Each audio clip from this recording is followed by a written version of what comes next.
दोस्तों एसपी साहब लुंगी गंजी और गले में गमछा लेकर एक चाय की दुकान पर बहुत बढ़िया तरीके से चाय बना रहे थे।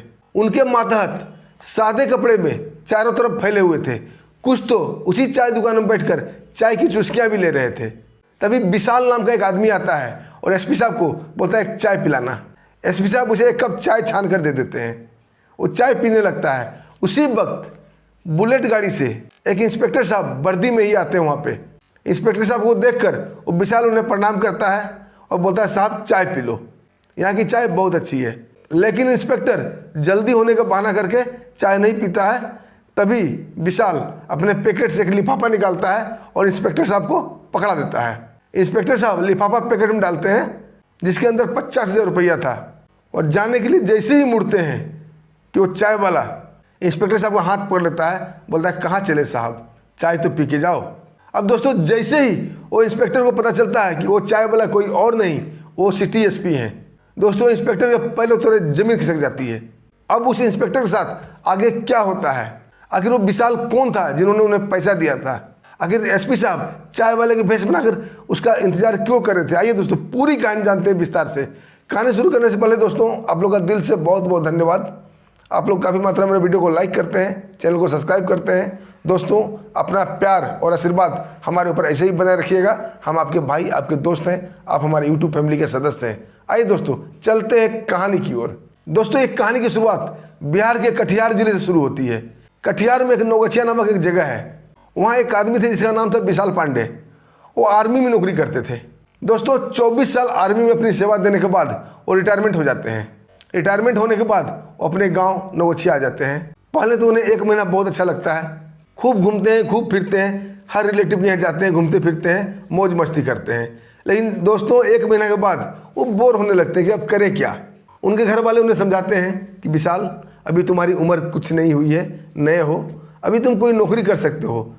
केंद्र की तरफ से एक्समैन के लिए बहुत सारा नौकरी निकलता है, बहुत सारा वैकेंसी है, तुम किसी फार्म को भर दो, कोई नौकरी ज्वाइन कर लो। संविदा पर भी बहुत सारा नौकरी मिलता है, पोस्ट ऑफिस में, जेल में। लेकिन विशाल पांडे बोलता नहीं, मुझे अब नौकरी नहीं करना, क्योंकि 24 साल नौकरी के दौरान विशाल पांडे भारत के कई हिस्सों में घूम चुका था। अब उसे नौकरी से दिल भर चुका था। अब उसका दिल नौकरी करने का नहीं करता है। बहुत सोचता विचारता है और दोस्तों एक मोबाइल का शॉप खोल देता है, क्योंकि रिटायरमेंट में उसे बहुत सारा पैसा मिला था। एक मोबाइल का बढ़िया दुकान खोल देता है वो। दोस्तों दुकान भी चल निकलता है। अब मोबाइल के साथ साथ वो सिम भी बचा करता था। अब उसकी ज़िंदगी बहुत ही हंसी खुशी से बीतने लगी थी। तभी दोस्तों नौगछिया थाने से एक दिन उसकी बुलाहट होती है। एक चौकीदार आके बताता है कि साहब तुम्हें थाने में बुलाए हैं। जब विशाल पांडे नौगछिया थाना जाता है तब उसे पता चलता है कि 1 साल पहले वो एक सिम बेचा था और उस सिम से कोई क्राइम हुआ है छत्तीसगढ़ में। इससे संबंधित पूछताछ विशाल पांडे से की जानी थी।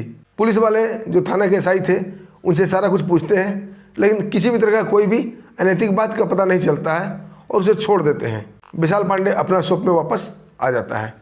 तभी दोस्तों उस केस का इंक्वायरी कर रहे हैं क्राइम विभाग वाले छत्तीसगढ़ से नौगछिया आते हैं, क्योंकि उस क्रिमिनल का तार नौगछिया से जुड़ा हुआ था। नौगछिया आते हैं। इसी संबंध में विशाल पांडे से फिर पूछताछ दोबारा की जाती है, लेकिन विशाल पांडे की किसी भी प्रकार से संलिप्तता नहीं पाई जाती है, उसे छोड़ दिया जाता है। दोस्तों उसी टीम में एक इंस्पेक्टर था राहुल यादव, जो बहुत ही घुसखोर, बहुत ही करप्ट आदमी था।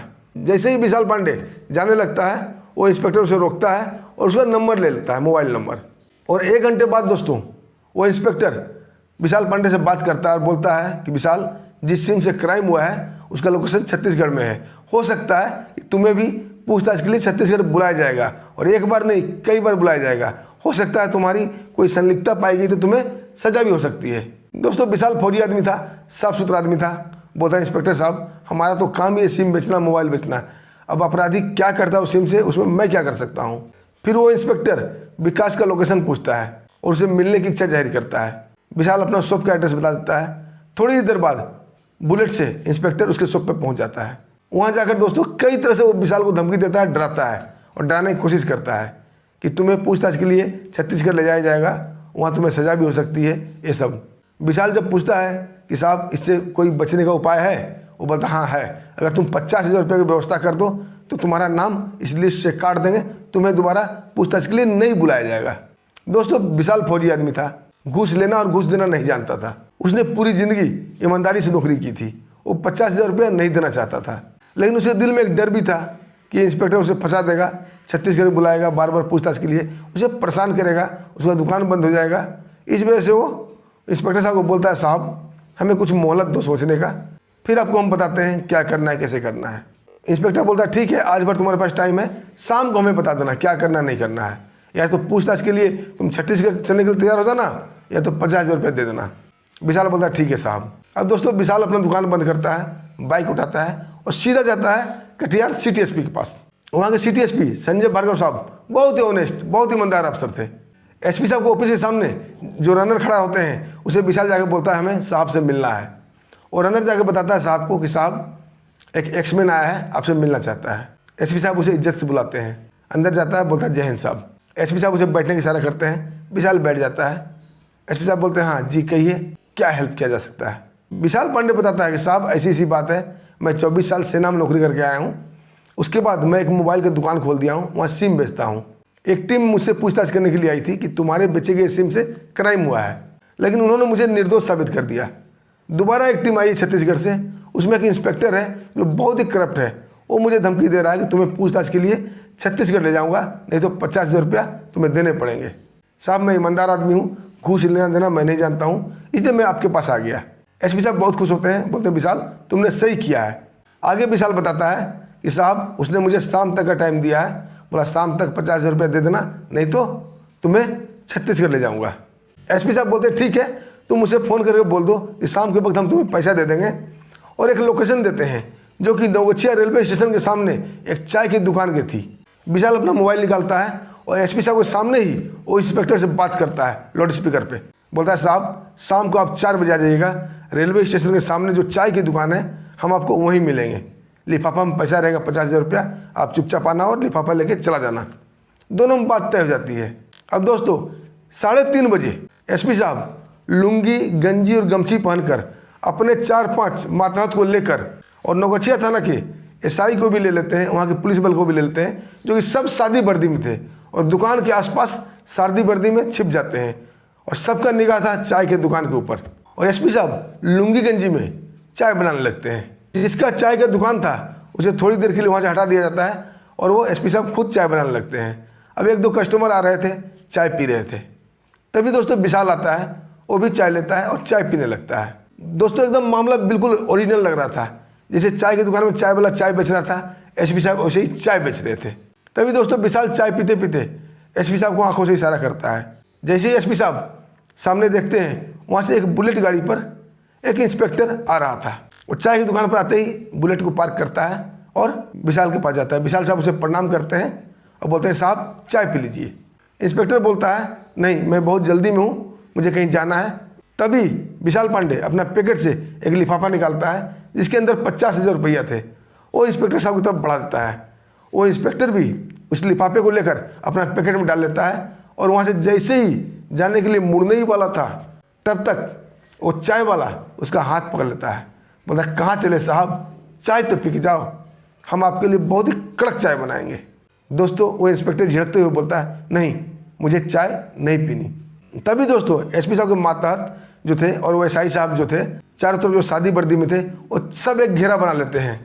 अब दोस्तों इंस्पेक्टर को एहसास हो चुका था कि वो गिर चुके हैं और जब उसे पता चलता है कि चाय वाला कोई और नहीं, ये सिटी एसपी संजय भार्गव साहब हैं, तो दोस्तों उसको पैरों तले जमीन खिसक जाता है। लेकिन अब वो भाग भी नहीं सकता था क्योंकि सभी टीम उसे घेर चुकी थी। थोड़ी देर में दोस्तों एसपी साहब की गाड़ी आती है। एसपी साहब उसे अरेस्ट करके गाड़ी में बैठा के थाने ले आते हैं। जब उसे पूछताछ की जाती है कि तुम्हारे साथ तुम्हारी टीम में कितने लोग हैं और कहाँ रुके हुए हैं, तो दोस्तों वो लोकेशन देता है होटल का। एसपी साहब अपनी टीम के साथ उस होटल पर भी दबिश डालते हैं और सारे टीम वाले को पकड़ लेते हैं। उनसे पूछताछ की जाती है, लेकिन इंस्पेक्टर के साथ घूस लेने में उस टीम का कोई भी सदस्य शामिल नहीं था। उन्हें पता तक नहीं था कि इंस्पेक्टर क्या कर रहा है। एसपी साहब उन्हें छोड़ देते हैं और इंस्पेक्टर साहब को अरेस्ट किया जाता है और उसे जेल में डाल दिया जाता है। उसके ऊपर विभागीय कार्रवाई भी की जाती है। उसके स्टेट को चिट्ठी लिखी जाती है कि आपका इंस्पेक्टर यहाँ घूस लेते हुए पकड़े गया है। वहाँ दोस्तों छत्तीसगढ़ के एसपी साहब विभागीय कार्रवाई करते हुए तत्काल प्रभाव से उसे सस्पेंड कर देते हैं। अभी दोस्तों inspector Rahul Yadav Katihar central jail में है दोस्तों, इस कहानी के माध्यम से मेरा मकसद किसी का दिल दुखाना नहीं है। सभी पुलिस वाले करप्ट नहीं हैं, लेकिन एक दो आदमी ऐसे हैं जो पूरे महकमे को बदनाम कर रहे हैं। हमारा मकसद था ऐसे केस को उजागर कर देना। दोस्तों, आपको कहानी पसंद आई, वीडियो को लाइक कीजिएगा, चैनल को सब्सक्राइब कीजिएगा। फिर मिलते हैं दोस्तों एक शानदार सच्ची कहानी के साथ। तब तक के लिए हमें आज्ञा दीजिए। नमस्कार, जय हिंद।